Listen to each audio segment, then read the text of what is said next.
মারাত্মক ডেঙ্গু আতঙ্কে রাজধানীবাসী, ঘরে ঘরে হানা দিয়েছে জ্বর, কানায় কানায় ভর্তি হাসপাতালগুলো। দীর্ঘদিন মশা মারা কার্যক্রম বন্ধ থাকলেও অবশেষে ঢিলে তালে শুরু হয়েছে ডেঙ্গু নিধন কার্যক্রম।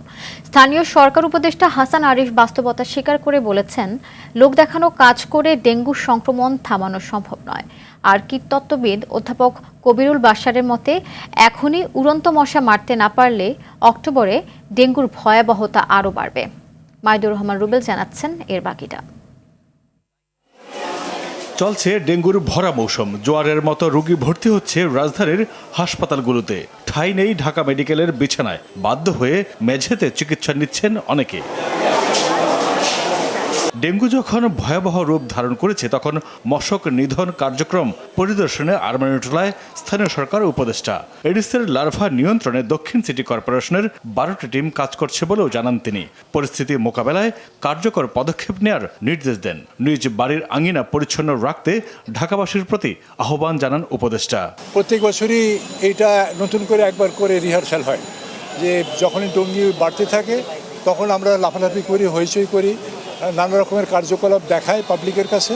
কিন্তু যদি গোড়ার থেকে আমার পদক্ষেপগুলো নেওয়া থাকে বা আমরা প্রত্যেকেই সচেতন হয়ে, তাহলে আশা করি যে এটা ওই ডেঙ্গুর প্রকোপটা, সংক্রামকটা কমবে। সংক্রামক যে হচ্ছে, এইটাই হচ্ছে আমাদের চিন্তার বিষয়। ওইদিকে আমাদের বেশি নজর দিতে হবে। যেসব জায়গায় তোমার ডেঙ্গু প্রবণ, সেই সব জায়গাতে এই টিম করা হয়েছে।